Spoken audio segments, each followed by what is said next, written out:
at future Many Musics of America events. Now, without further ado, I'd like to introduce Jake, Marita, and Scott. Jake Johnson is a writer, pianist, and vocal coach on faculty at the University of Oklahoma. His writing and teaching explore the interweaving of music, literature, art, and media in American life. He's the author and editor of 3 books on belief in American music, and his most recent book, Unstaged Grief, Musicals, and Mourning in Mid-Century America, will be published in early 2025 through the University of Illinois Press.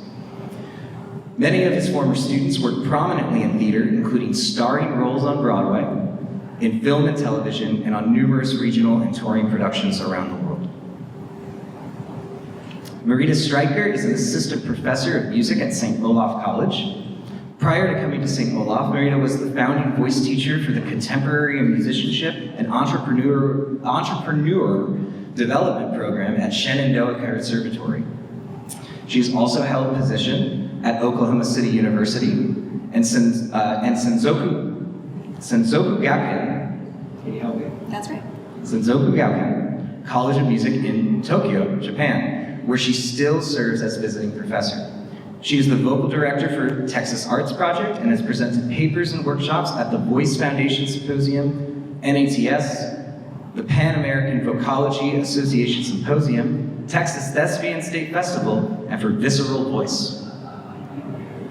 Scott Guthrie is an assistant professor of musical theater performance at the Max Weizenhofer School of Musical Theater at the University of Oklahoma. Scott is also a professional actor and director, having worked in theaters in New York City and all across the country. Recent credits are playing Chris Bean, the director, in The Play That Goes Wrong, Captain Von Trapt in The Sound of Music, both of which were at the Lyric Theater of Oklahoma, and directing Rent for Oklahoma City University. Please join me in welcoming Jake, Marita, and Scott, and enjoy the performance.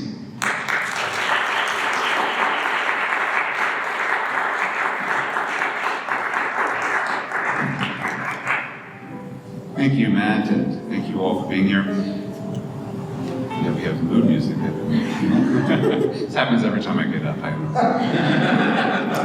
I will say it's a real treat to be here working with Marita and Scott. All of us were, yes, this is, nope. Sorry. Marita and Scott and I all went to school together forever ago, so it's especially a real treat for us to be gathered together today with you. Just give it a minute.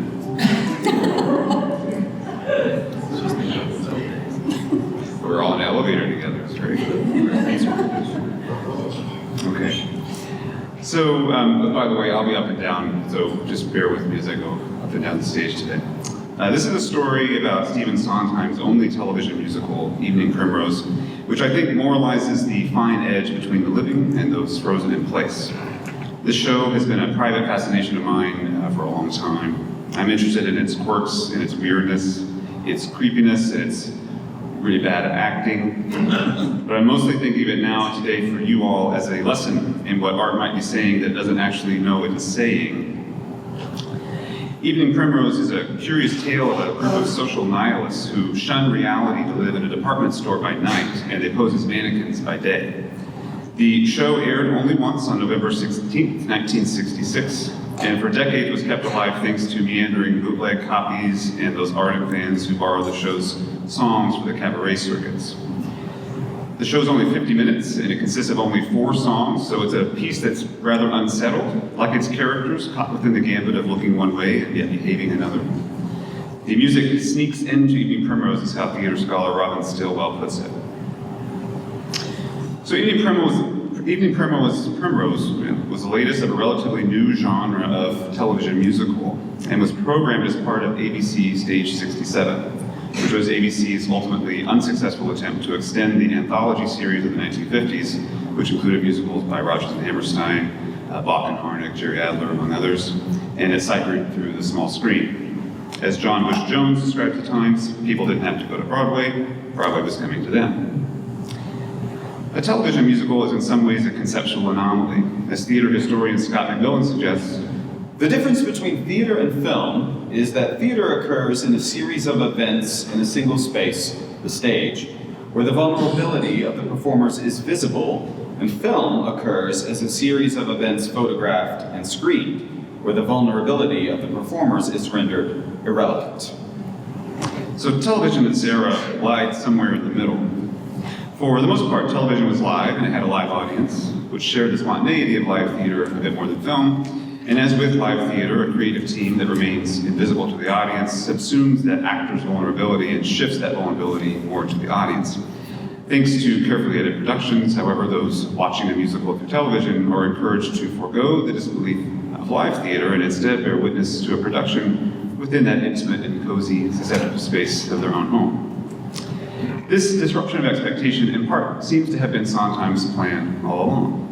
What I wanted to do was find ways of using television to write a musical that could not be done on stage. As he explained.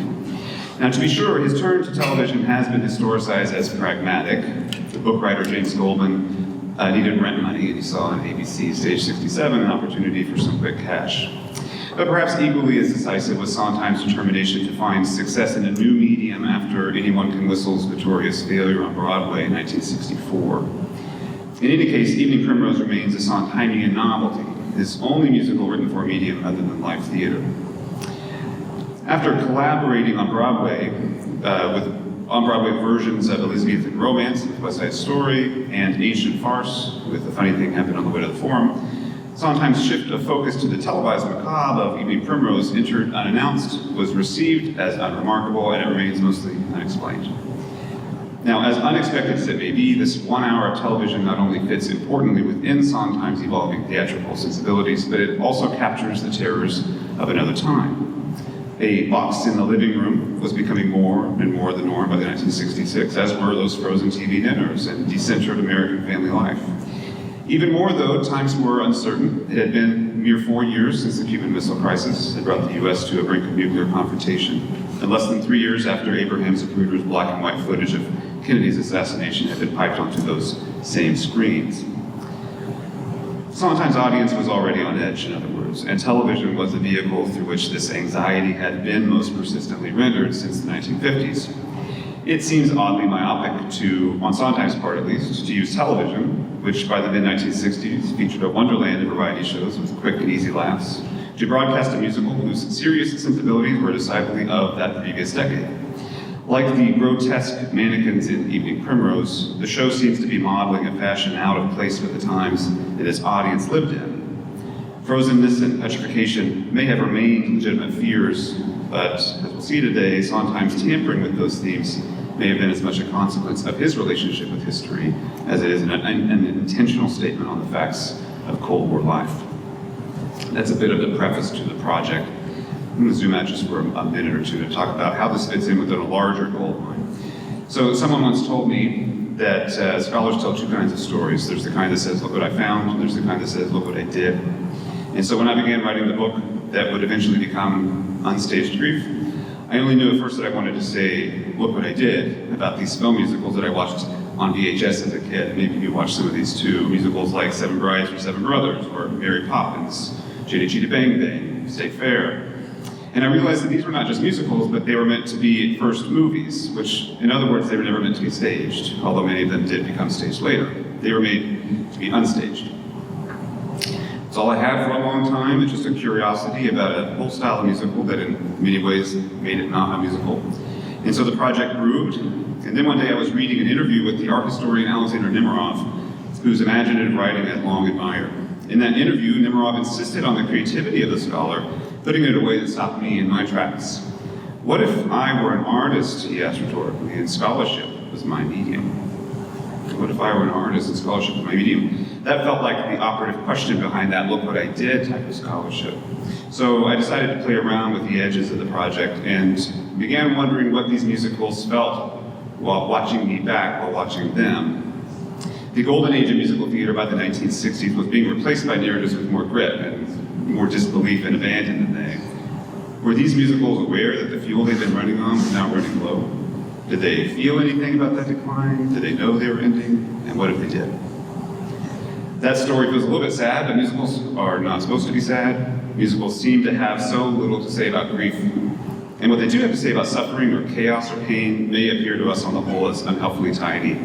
Musicals show us how to keep grief at bay, don't they? My claim in this larger project is that the American musical is this unsuspecting, squeaky clean surface that cleverly holds back grief. An essential conceit of the book is that grief hides.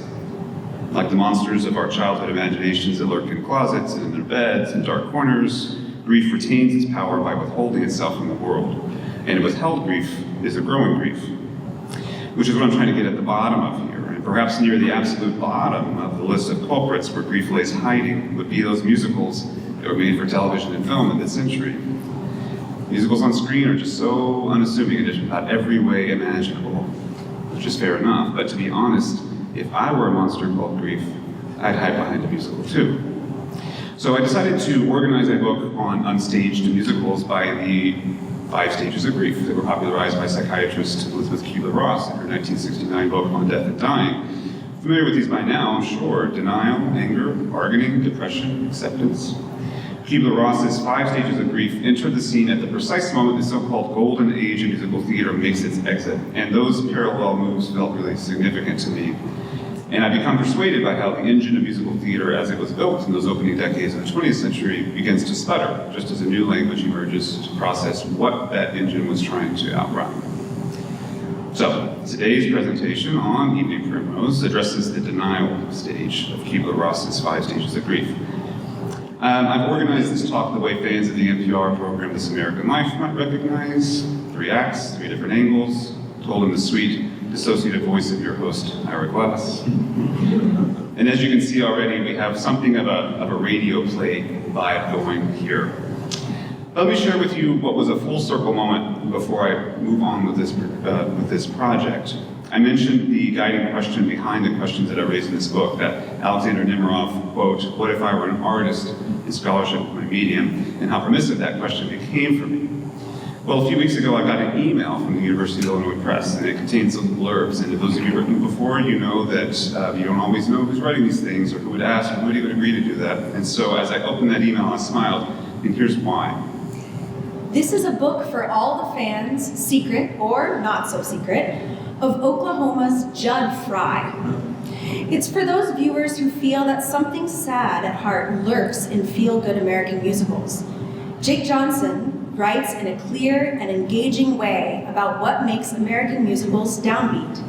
Personable, witty, deeply knowledgeable, Unstaged Grief is a hopeful book, a kind and caring book. Signed, Alexander Nemerov. from one artist to another, I suppose. Okay, chapter 1, Frozen Figures. Just over 10 years earlier, in 1955, Life magazine had published a story on the nuclear testing done outside of Las Vegas. The accompanying photographs and descriptions in the aftermath of those test explosions must have stopped readers cold. A day after the 44th nuclear test explosion in the U.S. rent the still Nevada air, observers cautiously inspected department store mannequins which were poised, disheveled, but still haughty on the sand in the homes of Yucca Flat. The figures were residents of an entire $1 million village built to test the effects of an atomic blast on everything from houses to clothes to canned soup. The condition of the figures, one charred, another only scorched, another almost untouched, showed that the blast, equivalent to 35,000 tons of TNT, was discriminating in its effects. As one phase of the atomic test, the village and figures help guide civil defense planning and make clear that even amid atomic holocaust, careful planning could save lives. The photographic vividness of these nuclear-weary, immobilized humanoids is a fitting image to represent the era. As Richard Falk famously put it, when the great danger of an apocalyptic argument is that to some extent it persuades, it also immobilizes. The level of detail we describe into the mannequins for the sole purpose of being tested against enormous weaponry is really unnerving. Some mannequins were donned in formal attire, others were seated around a table playing cards or watching television. The mannequins' appearance after the blast were horrifying in their uncanniness, with singed arms, scalps, pant legs littering the ground, while torsos that were held upright by poles driven into the ground were leaning from the blast force. And through it all, these placid faces kept smiling. Coupled with their slightly reclined bodies and oddly cocked heads, these finely dressed mannequins stand at once as tragic and as comic, decidedly out of place within a desert landscape as devoid of flora and fauna as those plastic faces were of life. Now, well-dressed mannequins were not unusual in themselves, of course. In a commercial setting, displaying fashionable dress was, after all, their very purpose. But the deployment of mannequins outside the realm of a typical department store refocuses and familiarizes the very material culture that was at the heart of the Cold War. If an entire village of fancy mannequins masqueraded as an actual human community, it should be no wonder that thoughts of the inverse began to emerge, since in those images, viewers witnessed the striking disturbance of effigies created in their own likeness, populating a simulated war zone, not in some distant land, but on American soil. A similar interpretation can be constructed from Edward Hopper's 1960 painting, People in the Sun. Like those in the live photographs that were 5 years earlier, Hopper's subjects too seem out of place in their environment, overdressed and seated in the direct sun. With their chair legs mimicking the triangular shapes of the distant mountains, 4 of the seated characters stare blankly into the landscape, reclined in a stance similar to those Nevada mannequins post-blast. Given that Las Vegas casinos during this time marketed nearby atomic test blasts for tourists, even hosting watch parties with specially made atomic cocktails, Hopper's figures seem a gamble that fits the tenor of the times, the absurdity of the times, and it reflects a moment that's poised to play with fire. We might also usefully consider the 1961 Twilight Zone episode called The After Hours. Rod Serling here tells the story of Marcia White, who, after becoming trapped in a department store at night, is greeted by store mannequins and reminded that her preordained month in the human world is over and that she must now return to her true self as a mannequin. At first, Marcia is horrified, maybe you would be too, but then she realizes, oh yeah, I just forgot. And she eventually concedes, noting that her time among the humans was ever so much fun. The episode's parting shot features a close-up of a mannequin, an exact likeness of Marcia, on display in the department store that following morning. The camera pans wide as Serling narrates. Marcia White, in her normal and natural state, a wooden lady with a painted face, who 1 month out of the year takes on the characteristics of someone as normal and as flesh and blood as you and I. But it makes you wonder, doesn't it? Just how normal are we? Just who are the people we nod our hellos to as we pass on the street? In an age of increasingly sophisticated technological espionage, it was one thing to distrust those strangers among you, as manifest in such films of that era as The Thing from Another World and Invasion of the Body Snatchers, and quite another to fear that your true self, your normal and natural state, is not what you believe it would be. Across enemy lines, similar fears were also given expression. In 1961, Russian scientists launched 2 successful space orbits of an unmanned vessel. And what made those flights peculiar is the use of a mannequin seated in the cockpit. Ivan Ivanovich, as he was named, was made to look as close to human as possible. His face in particular was given eyes, eyebrows, eyelashes. He so resembled a true human that scientists had to place a placard on his spacesuit that read "dummy," to forestall someone finding and trying to capture or resuscitate or gain intelligence from Ivan when he returned to Earth. These true-to-form likenesses troubled even those working closely with Ivan, as one advisor to the Soviet's cosmonaut program remarked. There really is something deathly unpleasant in the mannequin sitting in front of us. Probably it is not good to make a non-human so much like a human being. What makes this story all the more intriguing and creepy is that Ivan's hollow orbiting body was actually teeming with life. It was filled with dozens of white and black mice, guinea pigs, reptiles, bacteria, human cancer cells, along with a bunch of tools that were used to measure the effects of space on the human body. Creating a humanoid for the purpose of carrying life within itself falls on uneasy minds, maybe even today. It's just super weird. Imagine then that the scene when Ivan parachuted back to Earth, a visitor from the sky, landing in an unsuspecting Russian village.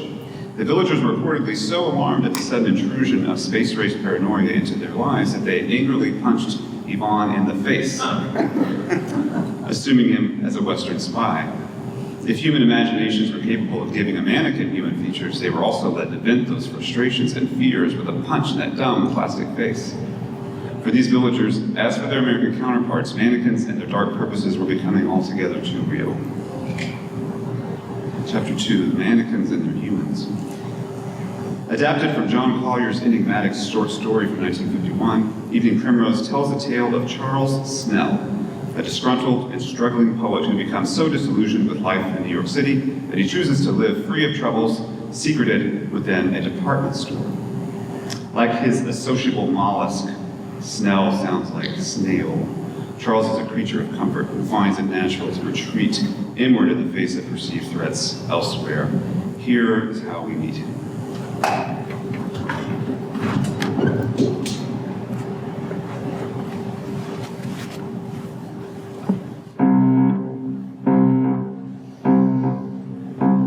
Is it done? Are they gone? Am I alone? I am alone. It's done. They're gone. I am a genius. Charles, you are an unadulterated genius. You are an indisputably extraordinary... What was that? Not a thing. You're a fool. You are alone. And it begins. Careful. Mustn't get excited, mustn't overdo it slowly. Tiptoe, you'll get used to it in no time. Look at it. Beautiful. What a place to live. What a place to write.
Charles is surprised at that last moment, cuts off to discover that there are other people living in the department store too, who at various times were similarly disenchanted with that outside world.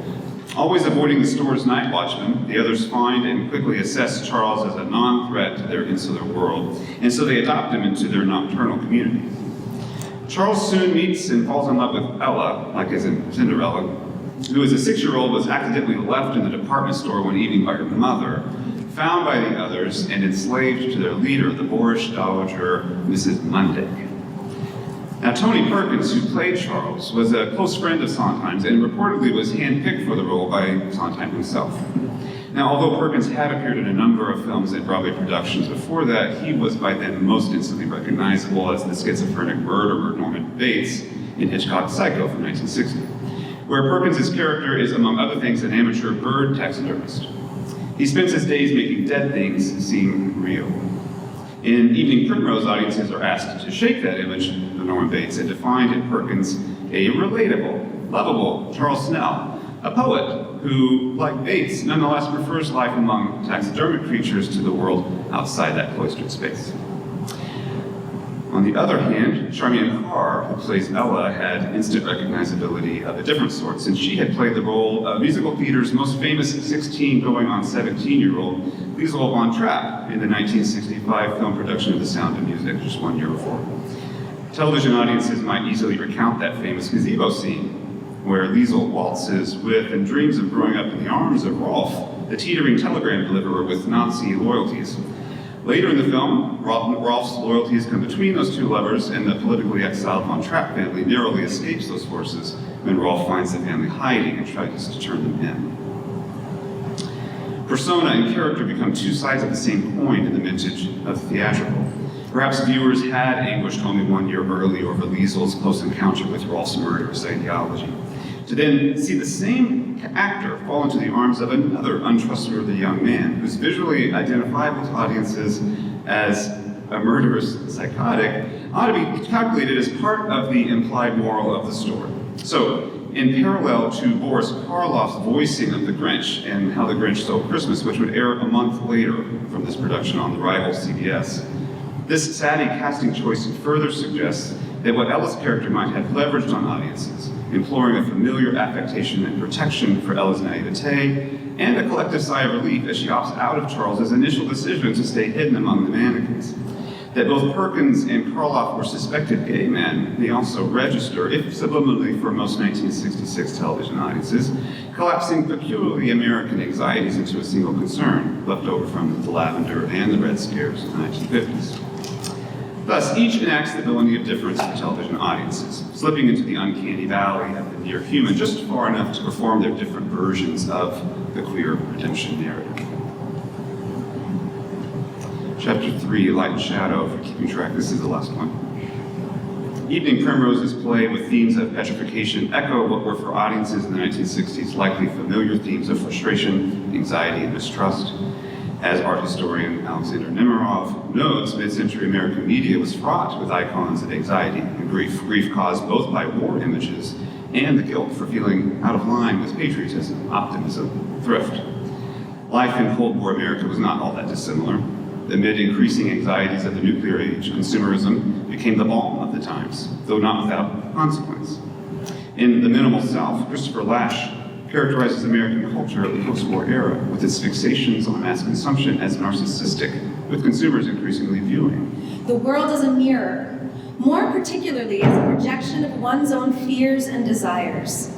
Narcissism, he continued, signifies a loss of selfhood, not self-assertion.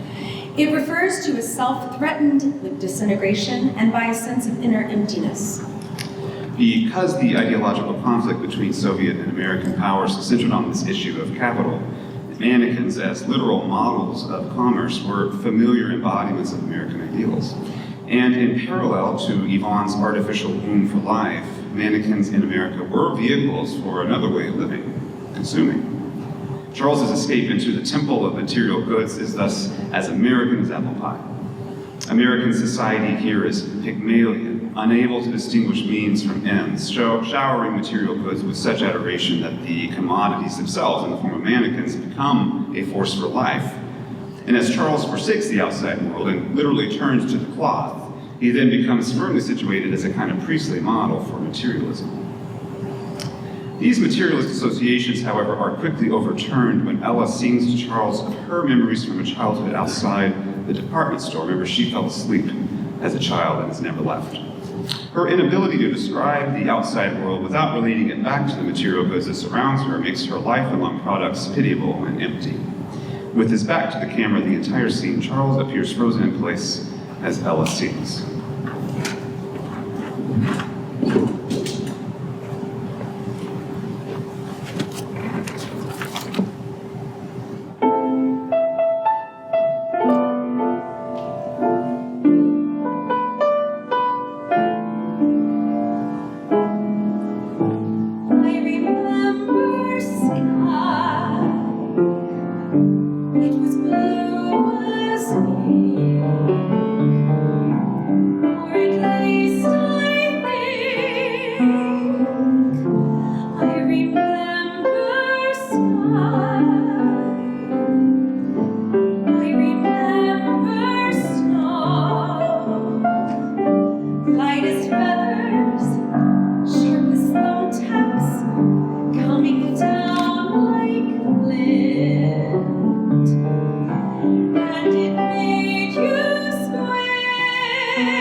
Ella perhaps serves as a caution against these materialist impulses and the failure to distinguish copy from original.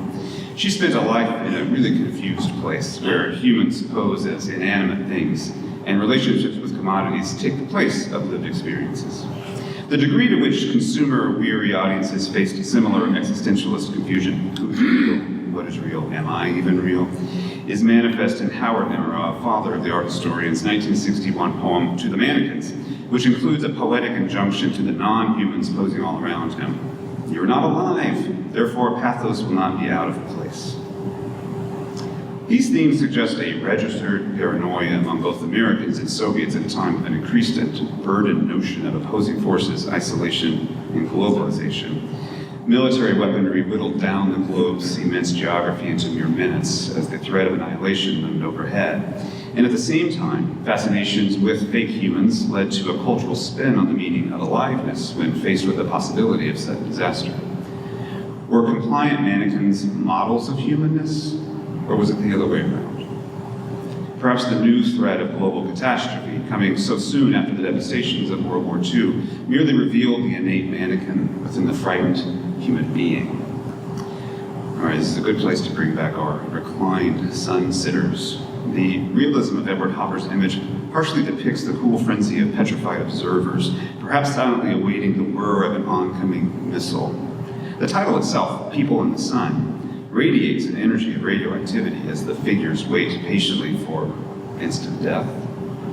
Only the book reader, the most animated of these 5 subjects, positions himself at a disadvantage to the awaiting destruction, immersed within that open book.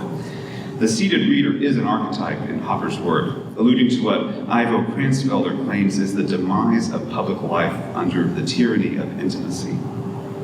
Hopper's later pieces in particular examine fully the idealism of isolation amid togetherness. For example, Hotel by the Railroad from 1952, Chair Car, 1965, and New York Office from 1962. New York Office is particularly notable in this context because the woman appears to be holding and reading a telegram, but her position within the lighted store window gives her the impression of being a store mannequin.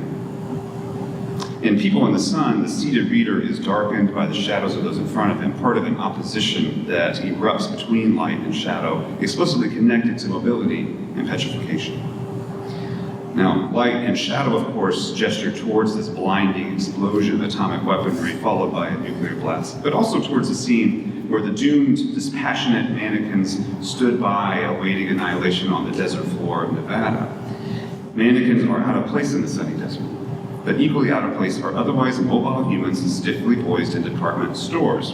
Now, part of what makes Evening Primrose creepy is, well, there's many things, but part of what makes this creepy is how fluidly humans and humanoids move within and without the spaces that they normally inhabit. Typically shadowed mannequins eerily lighted by the desert sun, humans in Evening Primrose hiding in secretive caverns within a department store, choosing shadows over light. As Edward Hopper's biographer Gail Levin notes, sunlight was the life force for Hopper, and therefore when he paints sun in an empty room, it's very poignant. The depiction of light is fundamental to being alive for Hopper. Art historian Carter Foster finds paintings such as Sun in an Empty Room indicative of Hopper's preoccupation with emptying things out, arguing that this piece serves as a kind of model for Hopper's method of stripping away ideas from the projected canvas during the preliminary sketches. Now, continuing both lines of thought, I see Hopper's fascination with media's role in creating human estrangement. The evacuated chamber is actualized by geometric intrusions of light and shadow, and similar rectangular shafts of light mimic the sunlit building in the foreground of People in the Sun. Indeed, in both, the light enters from the same visual space to the right of the viewer's gaze. Though estranged, these spaces still manage to appear familiar. And like the television boxes at home, Hopper's empty room is granted a presence through light and dark via the box-shaped window from which all light and shadow enters. Similarly, light from television enters living rooms across America, yet newscasters project shadows on the walls of American homes with stories of impending war on a scale that's never been before imagined. If Sun in an Empty Room is in some ways about the intrusion of unwanted darkness into homes, it also draws its subject from vacancy, from loss and demise, from fear. In fact, it is the familiarity of the scene that is really so disquieting. As at least one observer has noted, the image, Sun in an Empty Room, grants the feeling that what we are peering into is a crime scene. Hopper's shadowed reader and shaded room also hinted the well-known philosophical tale in Plato's Republic. Once shackled and forced to face dancing shadows along a cave wall, Plato's prisoners escape the cave only to encounter the sun, for the first time seeing that the reality that had been constructed for him is only an illusion. Rather than going about his life outside the cave, he goes back and returns to his fellow petrified prisoners, and he tries in vain to convince them of the falsity of their world, and among other things, the extraordinariness of the sun. Hopper's reader then reveals an inverted interpretation of Plato's story, one in which by seeking escape from the blinding sun, he edges closer to the shadows cast before him. Likewise, Charles, the poet, another man of letters like Plato, chooses asylum from the grating pace of reality, favoring the darkened department store and eschewing the life of the outside world.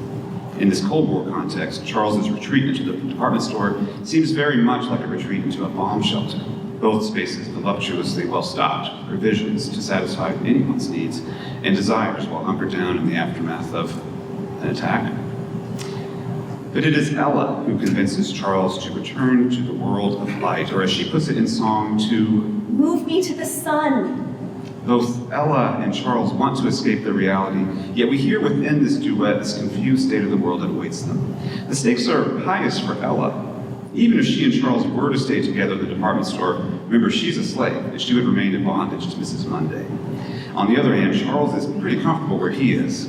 His poetic talent is appreciated in this underworld. He's the poet laureate at the department store. And he clearly understands that a poet's stock is quite low in the world he escaped. Ultimately, Charles aborts his plan to stay in the department store when Ella asks if he loves her. I love you more than poetry.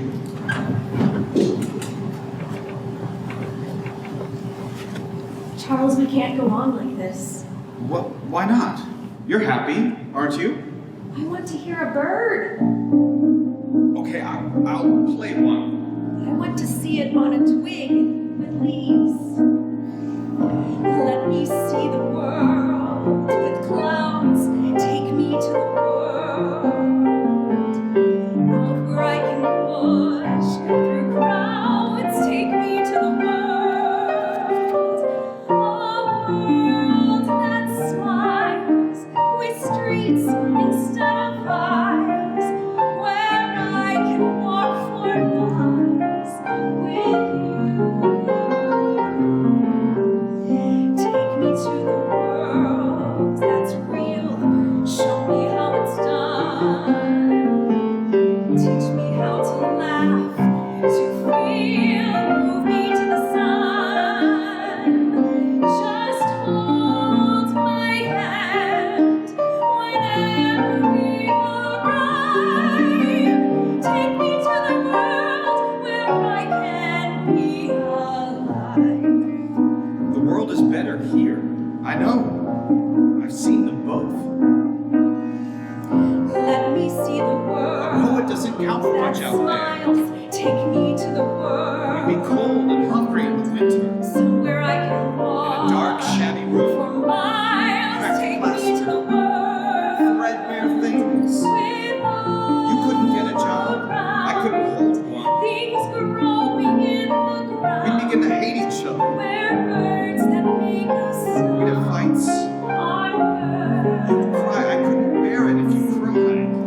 Let me see the world. I have seen of the world. Show me how it's done. And it's mean and ugly. Teach me how to laugh. Laugh together. Move me to the sun. Stay here with me. Stay here.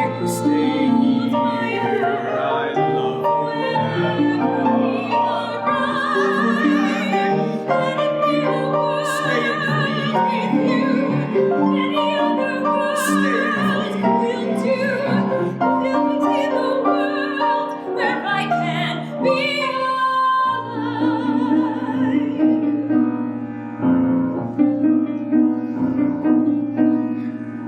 Do you want the world? Well then, you shall have the world. Ask me for the world again. You shall have the world. A world of skies that's bursting with surprise. To open up your eyes for joy. We shall see the world come true. We shall have the world. I won't be afraid with you. We shall have the world. You'll hold my hand and know you're not alone.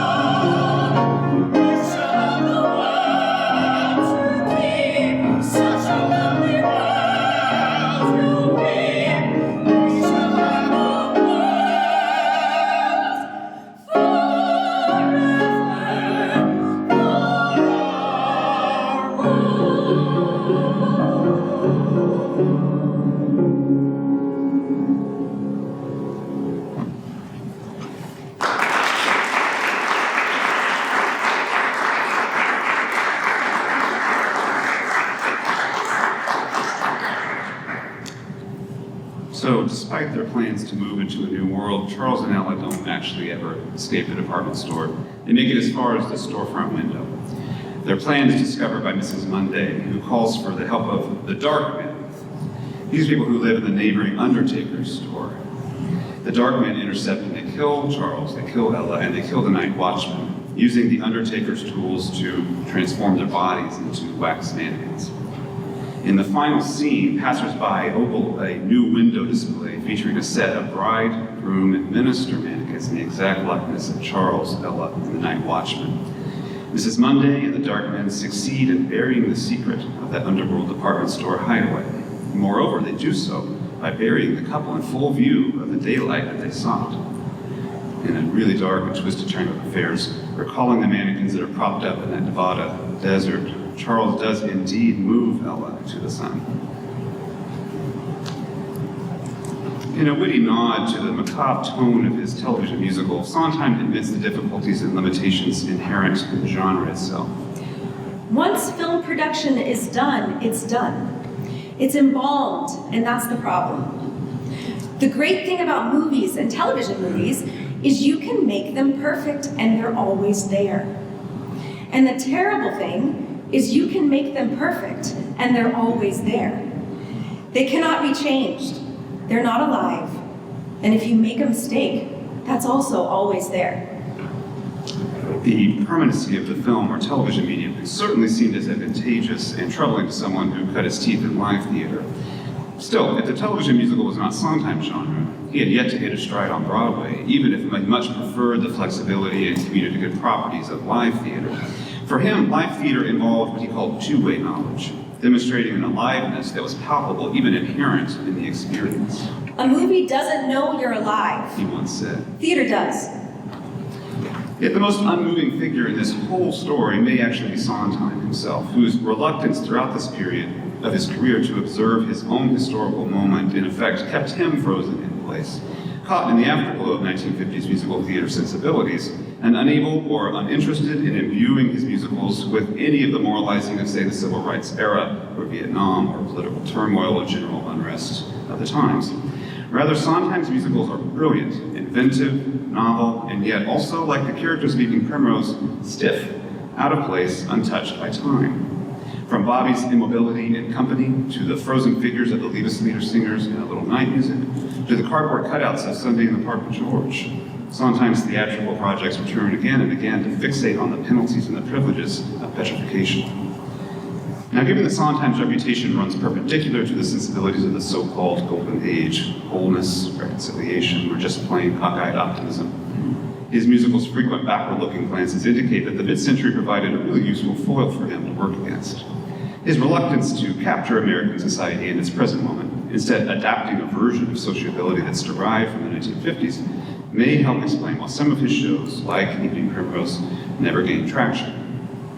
Sondheim here seems late to the game. By the mid-1960s, audiences were interested less in television as a medium for reality than a purveyor of easy entertainment. Evening Primrose may, in fact, have seemed to audiences at the time like the musical theater equivalent to a government PSA, reminding viewers to take precautions to ensure survival. And perhaps for this and other less benign reasons, Evening Primrose remains a largely obscure piece of television theater. Even so, if Evening Primrose was not and has not been a commercial success, it would seem to be a piece with this part of Sondheim's career, since, according to Sondheim himself, to miscalculate the concerns of a live audience is to be doing something that's culturally necessary. Gypsy was a hit. Ran for 2 years, but no longer. I think it was because the show was essentially unpleasant. It tells you something about people and how they behave that you don't want to hear. Same thing is true of Company and Follies. They tell you things you don't want to hear. And when you run down the list of hits, smash hits in musical theater over the last 20 years, every single one of them has one thing in common. They tell you a story you want to hear. Sondheim's version of success seems conveniently self-gratifying on the surface. This commitment to some Nietzschean value of the untimely. Yet his statement also reminds us that a musical's reception says as much about the temperament of society as it does about its own values and content. And as an early experiment with the genre of televised musicals, Evening Primrose arrived either a little too late or a little too early. It suffered the fate of other Sondheim shows, of being out of place, of telling stories that no one knows yet how to hear. The times sadly have changed, and maybe too have our ears. The show's message of unmoving figures facing certain doom might finally be salvaged for an audience today that, steeped in terrifying images of climate disaster or political stalemates, pandemics, knows a thing or two about uneasy living. The fact that Sondheim's 90th birthday event, which coincided with the Broadway's pandemic shutdowns in 2020, was titled Take Me to the World and included 2 of the show's 4 songs, suggests that at least on some level, this strange, forgotten musical may be finding its moment after all. And there's one more thing to think about. The musical's title is a reference to the Oneithias Vienis, the common evening primrose that flowers triumphantly and spectacularly only as night falls, and which for centuries has been recognized for its healing benefits. Sondheim may not have intended it as such, but Evening Primrose, the musical, just might have a chance decades later to restore something of America's health, to blossom in the absolute pitch black, and to reach Americans in their shadowed homes, past their postures, frozen in fear, complacence, or just indifference, and, if only for a moment, help them imagine a sunlit world where they too can feel alive. Thank you.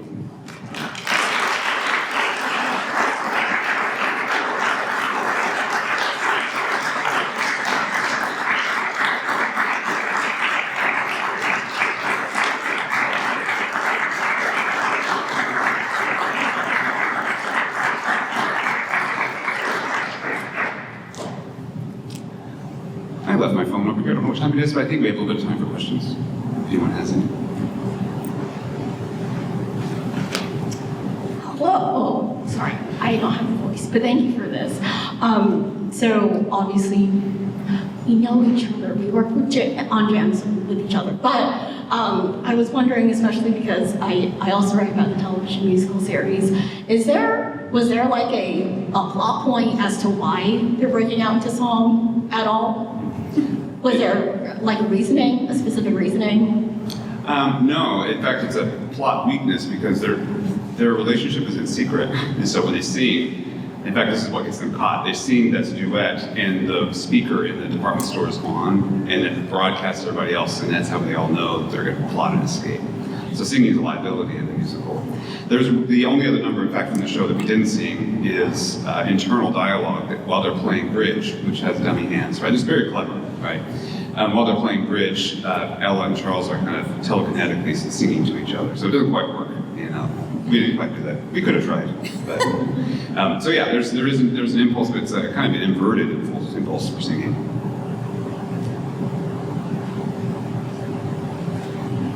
Yes, Jonathan. Okay, so this was terrific, and I thank you for that, all of you. Where you stop the story is right where Sondheim gets more on it, right? Sweeney Todd, Into the Woods. What accounts for the change where all of a sudden he loses his fear of that whole impetus to preach the moral lesson? You know, I'm not really sure. I think, and others in the film could probably answer better than I could about Sondheim's psyche at the time. That last quote in the conclusion, where he's kind of like just justifying why his shows failed, at some point you overproduce and one's bound to land. That's one way of looking at it.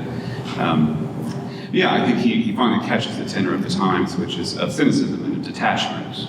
But again, what's so fascinating about Sondheim is that, and maybe this is Adornian, every time he's trying to critique that golden age feel, he really just is upholding the presence and circularity and the immense in the bloodstream as it is.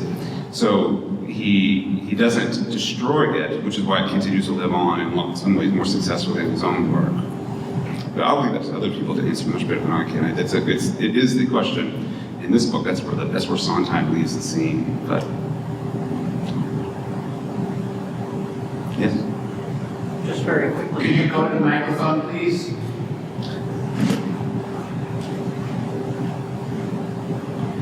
I'm just curious, are there been any attempts to stage this, sort of putting it back into live theater, and or if not, do you think that there's possibilities for that? Do you guys know of any stage ones? I don't know of any stage productions of this. I think it's short. It's not long. It's barely a musical. And so much of the charm feels connected to like the filmic part of it, Tony Perkins and Charmian Carr. These songs are brilliant, as you heard. Like these are, some of this is on him at his best. And so thankfully they live on, so you hear these songs a lot if you're in cabaret circuits. And to the point they become very, very familiar. And once people who have sung or heard these songs a lot, they realize what it's from, they're kind of shocked and aghast. Maybe you're shocked and aghast too. It's a strange story. And the origins are like that. So yeah, if they tried to stage it, I think it would steal something from what made it special, actually. Wasn't it also filmed in the department store? It's filmed in the department store. Yeah, it's filmed there. Shoestring budget. Sondheim did not like it. I mean, it was like really, really cheaply and quickly done, and he really winced at that. No, that was fantastic. I'm just wondering if you can maybe comment on if you think this film had anything to do with his attachment or mutilation with his mother. Oh gosh, yeah. Yeah, you could read Mrs. Monday as being that absolute tyrant of a person for him. It's a person who's overseeing all the goodies in the store she protects against, right? So it is this kind of waggish, don't do this, don't do that, while also indulging his ego.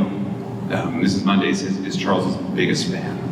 And that's a way of keeping him there, is to make him the poet laureate, for instance. In fact, the night they escape, he's supposed to give a big reading. And that's why they're gathered. And they're gathered in their evening. You really should watch this. It's really quite something. It's on YouTube, as with many other things. Yeah, a quick anecdote is Sondheim's estate, of course, has been in piecemeal sold off since he died. And over the summer, I was watching the auction. I was telling Scott, and maybe I told Rita this too the other day, is that I thought one day I would watch the auction and see what my pennies in my pocket might be able to afford. Nothing. But one of the items, maybe anyone else followed the auction, one of the items was a painting by his mother that he had kept. And if you know something, his mother was, they had a very strange relationship. And she had, when he was a teenager, dropped him off essentially in Doylestown, Pennsylvania, which is farm country. And this is where the elite kind of played. And it's also where Oscar Hammerstein had a home and where he did most of his writing. And a young Stephen Sondheim makes his way to Oscar Hammerstein's house and becomes essentially adopted by the very kind and much more kind and much more generous Oscar and Dorothy Hammerstein. And what's so fascinating about that painting being sold is he kept it by his mother, but the painting was of Doylestown, Pennsylvania. She had painted a portrait of the space that was so essential for him, written by the person who was so consequential for his removal. It was a poem just sitting there. It was really, really quite stunning. I did not afford it. Well, thank you all for your time and for coming. Cheers.